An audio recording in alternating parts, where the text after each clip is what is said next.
Hello and welcome to Ag PhD. I'm Darren Hefty. And I'm Brian Hefty. Thanks for joining us today. Well, today on the show, we're going to talk about one of the most important nutrients for your crops. It's sulfur. We'll also talk about how to build healthy stalks in any crop. And I'm not talking about nutrients here because that is a big component. You definitely have to have potassium, manganese, and copper. But let's look at some of the other things that can build healthy stalks in today's show. Well, one of the things that will build any crop is having great weed control. We're going to talk about how to control our weed of the week later in the show. We've also got an iron talk later. But first, here's this week's Farm Basics. Your soybeans are in the bin, but the game isn't over yet. Score more points this year by taking your beans to the end zone. At $10 beans, every point of moisture below your target takes away 15 cents per bushel. Reclaim that lost yield with the end zone bin system from Farm Shop MFG.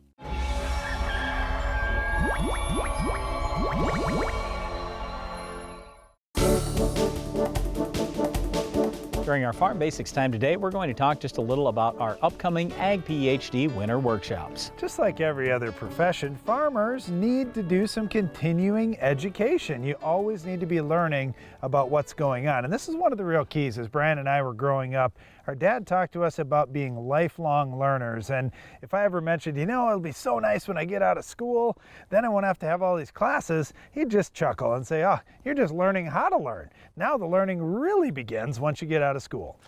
All right, so for the last about 9 months now, we have had lockdowns, we have canceled meetings, we have done all kinds of things differently. For our Ag PhD workshops this winter, it probably will be a little bit different. We'll restrict how many people are going to be at our facility at Baltic at the Morton Center right on our farm, but we are going to have some of these things available online as well. So we'll give you some details on that, but the biggest thing that we wanted to talk about today was we're going to have 3 different workshops this year. We'll structure them a little bit different than we have in the past. We're going to have a tiling clinic. We've done some of that before. We're going to have a 300 bushel corn workshop and a 100 bushel soybean workshop. So in other words, high yield corn, high yield soybeans, and before we do either of those, we got to talk about drainage because tiling and drainage is always number one. Well, it certainly is, and it's one of those things where we talk about it on our show, but we only get a few minutes to do so. So by doing a tiling clinic, we can talk about it over a long period of time. We can have a lot of equipment there to show you exactly, here's what we do and here's how we do that. And wow, what a great resource to have, because I know drainage is a problem in low areas, but you may say, well, I've got enough slope to my ground, I think I'm okay. Not necessarily. We'll talk about that during that clinic. So the reason why we do workshops each year, it's to give you even more details than what we can do here on TV. On TV, you've got us for half an hour once a week. Well, there, it's many hours, all in one shot. You get to see a lot of things firsthand right at the Morton Center. Plus, you can ask questions. So we really, with these events, want to hopefully help give you some more information, at least give you some ideas of things you could try on your farm to improve yields. The other thing that I look at too, Brian, is we often take one specific topic and talk about it on our show for a while, and then we move on to the next specific topic, but it's not necessarily putting the whole program together. And when we think about getting high yielding corn or soybeans or any crop that you're trying to raise, it's putting that whole package together. There's no silver bullet, one thing you have to do and all of a sudden you get great yield. There's a lot of little steps along the way. So when we can put those together into one program that you can take home and execute, it just works really well. Well, once again, we do have some upcoming Ag PhD winter workshops we'd encourage you to check out. Just go online at agphd.com for more details about our tiling clinic, our 300 bushel corn workshop, or our 100 bushel soybean workshop. Now, one other thing that you'll probably hear us talk about too is weed control. Can you identify this week's weed?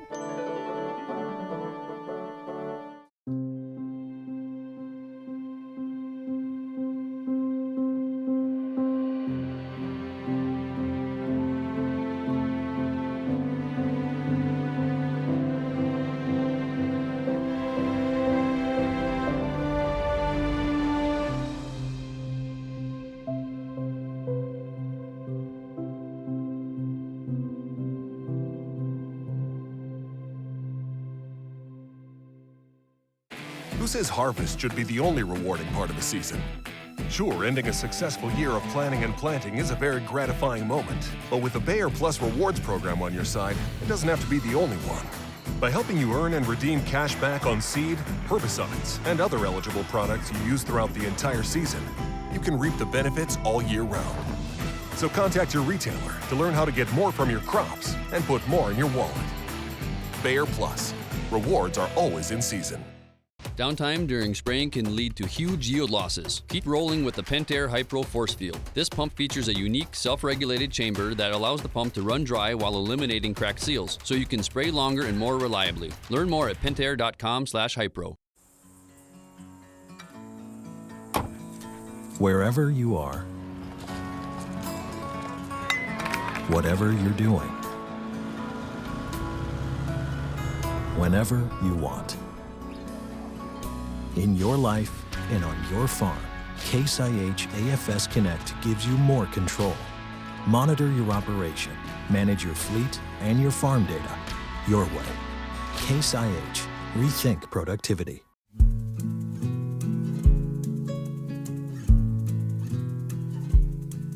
Find love, and then give it all away.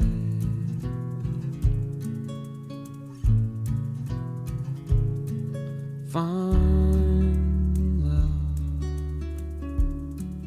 then give it all away.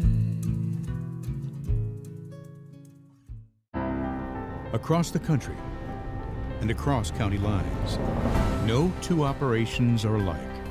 You make the right decisions for the right acres, and no decision is more important than what you choose to plant. Introducing Extend Flex soybeans. Elite genetics, now with the addition of glufosinate tolerance, giving you the yield you want with the choice you need. Extend Flex soybeans.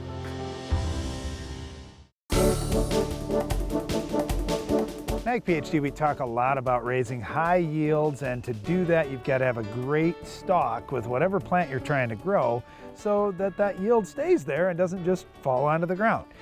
When we think about stalk health and stalk strength, we always start by talking about fertility and making sure we've got lots of available potassium, plenty of available manganese, plenty of available copper.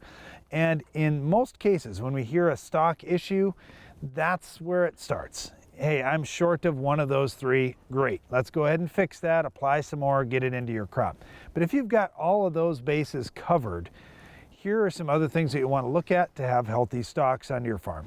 Now, we're going to talk a little about diseases, and let's keep in mind, whenever we talk diseases, that does go hand in hand with drainage, fertility, and insects. So when you say, oh, I got a major disease problem, well, let's look at drainage, fertility, and insects first. If you have those things taken care of and the disease just happened to show up, hey, I get it. And that's one of the things we'll talk about today. But keep that in mind, that other things impact whether your crop is disease tolerant or not. It's the same thing with human beings. If you're leading a healthy lifestyle, you're much less likely to get disease than if you are leading an unhealthy lifestyle. Well, when you think about disease, right away we go to fungicide use. So you say, okay, I've got a disease that's on my root system. Could I protect the roots with a fungicide? Absolutely, you could. There are a lot of different fungicides that could be used as a seed treatment or an in-furrow type treatment to protect the early season infections that you may get. 2020 was a great example of this when we saw so many farmers planting a little bit earlier. Really all across the country, we heard of farmers planting earlier than they normally would due to planting conditions and higher yields that they've seen in the past from planting early. Well, if you're out there early, that means your seed's going to have to be in colder soils, potentially cold and damp soils for a longer period of time. The best way to protect your stalks all the way through the season is to make sure you don't get an infection into the plant early. Okay, so we got to be real specific here. When you buy your seed corn, ask the seed corn company what fungicide or fungicides they're putting on their seed and what level, what dose of fungicide. In addition to that, there are biological products that get used on seed corn. So if you have some of those biologicals, or we call them naturals, then that could help you as opposed to if your seed corn provider has none. So there's an enormous difference in seed treatments. We see some companies putting 3 or 4 seed treatments on. We see some companies putting 35 seed treatments on the seed corn. So make sure you're asking that question. Darren mentioned fungicide in furrow. Usually we're talking about something like Headline, Quadris, Evito, there's Xanthian out there, so there are a number of different fungicides that could be used right in furrow. A new one that we're going to be talking about going into this coming year is Xyway. Xyway from FMC has got that active ingredient that you'll find in Top Guard, foliar fungicide, but with that Xyway, what they're seeing is it's not just the at-plant benefit that you get, it's not just the seedling benefit you get, it's going well into the season, a good couple of months and beyond into the season. So if you can reduce that disease pressure all the way through, guess what? You have a better stalk. And another way to keep disease out of your roots and ultimately your stalks is to stop insects. Brian mentioned such a wide difference of what's getting put on the seed. Some seed companies are doing bare bones just to say they've got a seed treatment on. Others are really going for it and trying to give you great protection on your seed. They may be charging a premium. Make sure you're talking to your dealer about this. And one of those things that you may want to have a little more of is either insecticide seed treatment or insecticide in furrow to keep some of those tough insects out. Obviously, corn gets a lot of attention with corn rootworm feeding, but that doesn't come for a while into the season. I'm concerned about those early season bugs too, like a wireworm or a seed corn maggot or a seed corn beetle. There's just a number of them that can impact your seed or early seedling and let disease into that plant season long. Okay, so if it's just wireworm, seed corn maggot, seed corn beetle, maybe a couple like that, then Capture LFR, really good way to go, very inexpensive. If you want to step it up and you want better rootworm control and maybe have a few other insects, you could go to something like, let's say it's Force or Aztec, some of the dry products. We usually will say the dry products are roughly 10% better on corn rootworm than the liquid products, just as an average, but those are some specific products you could use on your farm.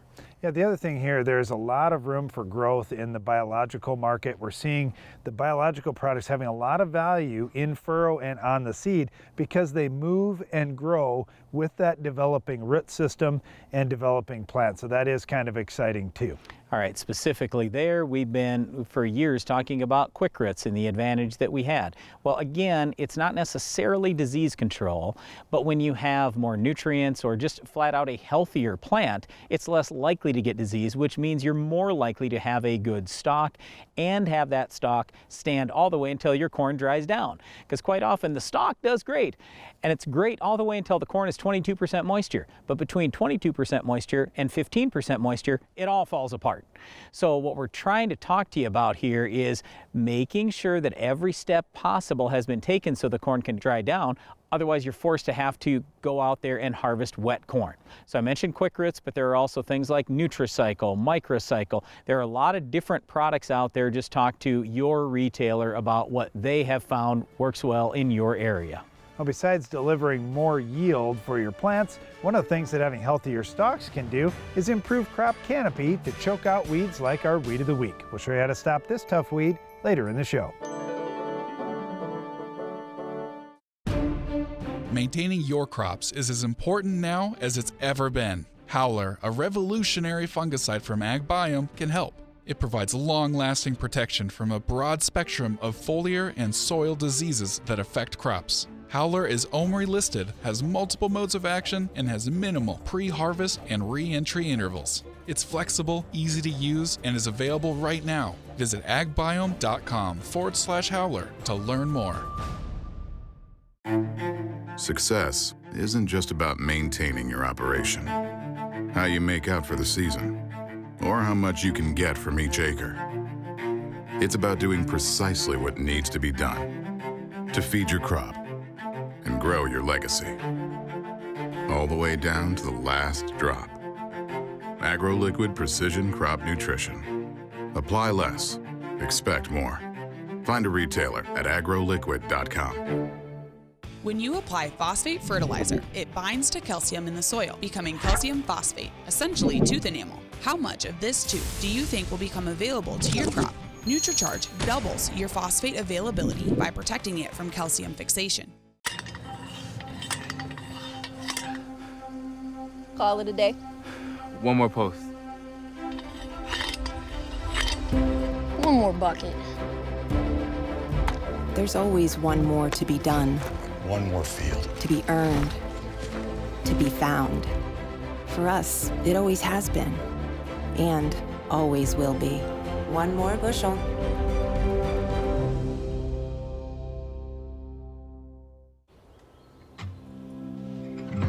What I look for in a seed isn't just in the seed. It's people I trust who get me the solves without the sell. Who show me where their seed fits, and even where it doesn't. Because the only innovation that matters is the one I need. With NK Seeds, progress means pushing my potential. And success matters.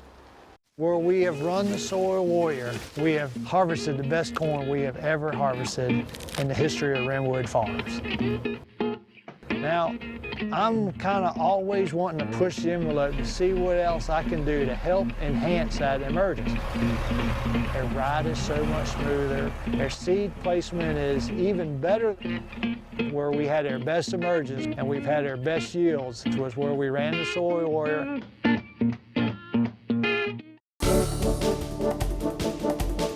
Sulfur is a secondary nutrient. You actually need quite a few pounds per acre with almost any crop you're going to raise. So today we're going to talk about sulfur, what you should be looking for in the soil test, and how to fertilize best with this particular nutrient. I'm going to give away a secret. I've got a garden at home, and one of my favorite things in the garden is strawberries. And a couple years ago, my kids and my wife were not very impressed with how the strawberries tasted. And they said, you know, they're okay, but I think the ones we get at the store are even better.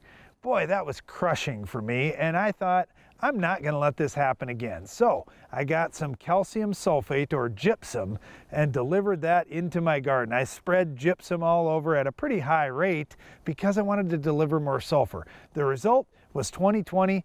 I had the best tasting strawberries, and nobody in my family wanted to go to the store and buy them. They just wanted to eat them right out of the garden. In fact, they rarely made it into the house because people would go to the garden and just eat whatever was ready. Sulfur makes a big difference in the taste of many of the vegetables and fruits that you're going to grow. All right, so I got to be honest, as a corn and soybean farmer, I don't give a rip about the taste of my corn or my soybeans because it's going to be livestock ultimately that's going to eat it. But what I do care about is more yield.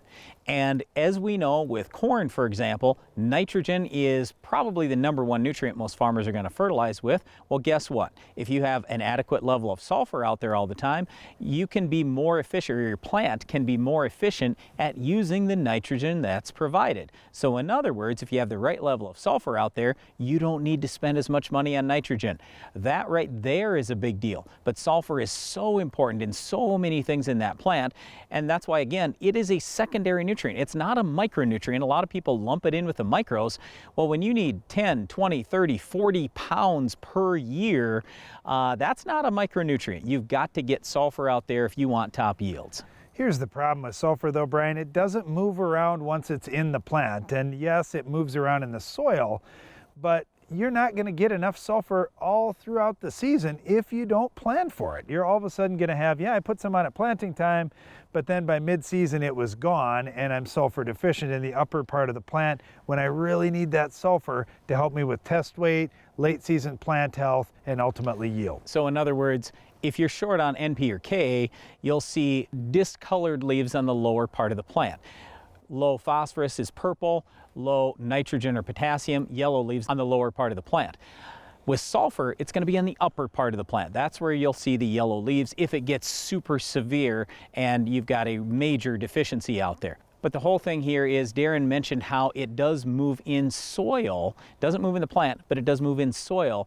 They say that sulfate is roughly half as leachable as nitrate. So it's going to move at roughly half the pace as nitrate. So if you've got super heavy soil, not a lot of rainfall, sulfate doesn't move super fast in your ground. But on the flip side, if you have sand and you have lots of rain, that sulfate can move fairly quickly. So if you have a lighter soil and or you are in an area that has lots of rainfall, we would encourage you apply sulfur 2, 3, maybe even 4 times during the growing season. That will absolutely make a lot of sense for your farm. Well, here's the other thing, Brian. There are so many different sources of sulfur, and we talk a lot about nutrients, and you may say, I need to put zinc out. Well, what form of zinc are you going to use? Zinc sulfate. Oh, well, you want to put copper out. What form of copper do you use? Copper sulfate. You want to put ammonium nitrogen out there, so the form of nitrogen that doesn't move through the soil real fast, that kind of sticks. Well, how do you get that? You buy ammonium sulfate. So you do have to keep in mind, as you're fertilizing for sulfur, chances are there are going to be a number of different ways you're going to put it out during the crop season, and you just have to account for all those. So if you need 50 pounds of sulfate, well, you may have 5 different fertilizers that you're using that have a little bit of sulfate that you can add up. One last thing I'll throw out here is if you have high organic matter levels in your soil, guess what? You're going to get free sulfur, roughly 2 to 3 pounds for every 1% of organic matter you have in your soil. So if you have 5% organic matter, that's 10 to 15 free pounds of sulfur. That's a really good deal.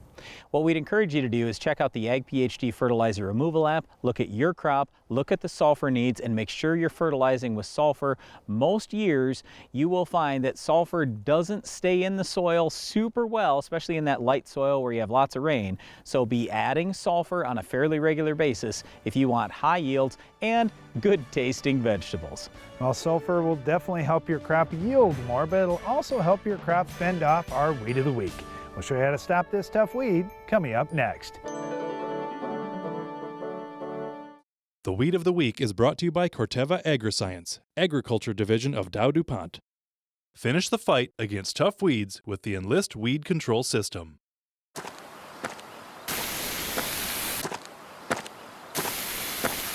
Weeds are tough, but we're tougher. With unrivaled weed control, reduced drift, and near zero volatility. So, who's tough now?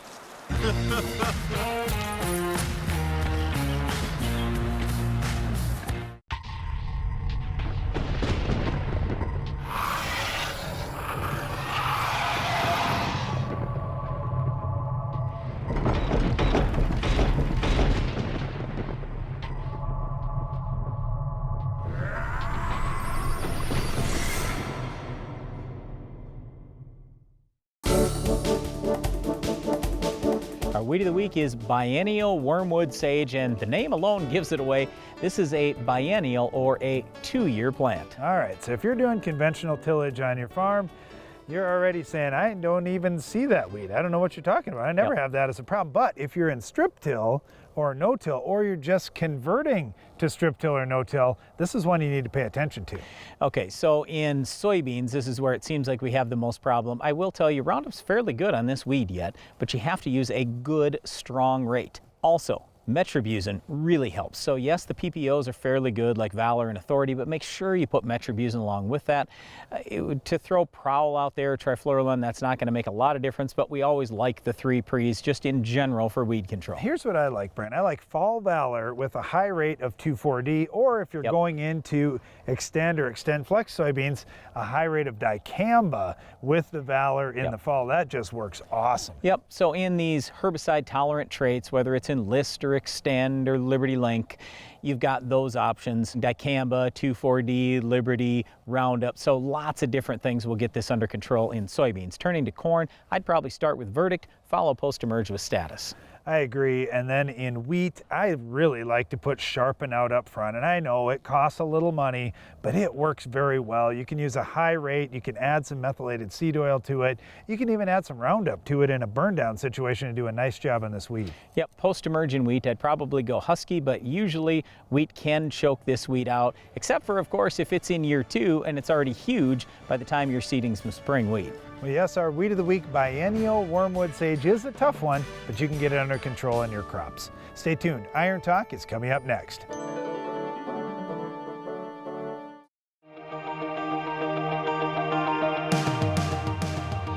As a global planter consultant, YieldTrack caught my attention because it eliminated so many of the agronomic compromises that growers face. YieldTrack is a partnership between Case IH and Norwood Sales, and since 2012, it has been the only planter designed around tracks, as opposed to trying to figure out how to mount tracks to a planter.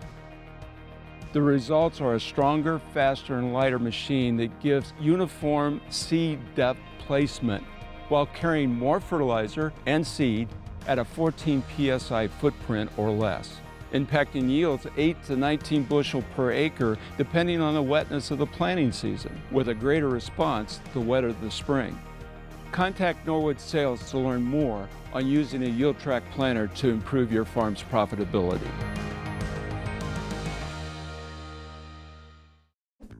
How much does your crop residue cost you? Over time, residue accumulates in your field, building excess carbon levels and tying up your plant-available nitrogen. Residue also traps P, K, and micros and can take years to naturally become available to your crops. This is because soil lacks the diverse microbial life needed to break it all down. With Decomp, you can naturally restore life to your soils and allow the release of valuable crop fertility. Learn more at heftyseed.com/naturals. Success isn't just about maintaining your operation, how you make out for the season, or how much you can get from each acre. It's about doing precisely what needs to be done to feed your crop and grow your legacy, all the way down to the last drop. AgroLiquid Precision Crop Nutrition. Apply less, expect more. Find a retailer at agroliquid.com. Your soybeans are in the bin, but the game isn't over yet. Score more points this year by taking your beans to the end zone. If your beans went in the bin at low moisture, you can naturally rehydrate to reclaim lost yield with the End Zone Fan Control System from Farm Shop MFG.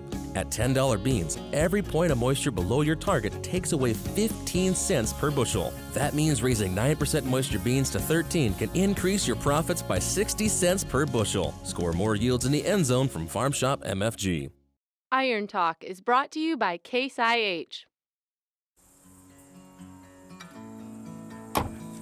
Wherever you are,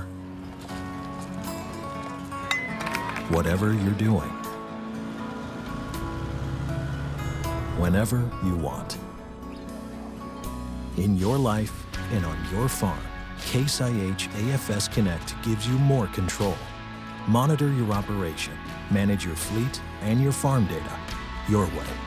Case IH. Rethink productivity.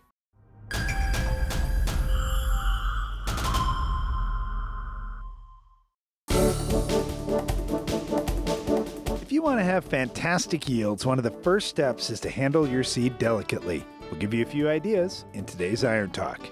Hot, dry weather across the country led to stressful conditions last summer. The result in some cases is brittle, dry seed with odd shapes and poor seed coats. Don't get me wrong, there is some decent-looking seed around, but the potential to damage germination and early growth by handling seed rough this year is certainly there.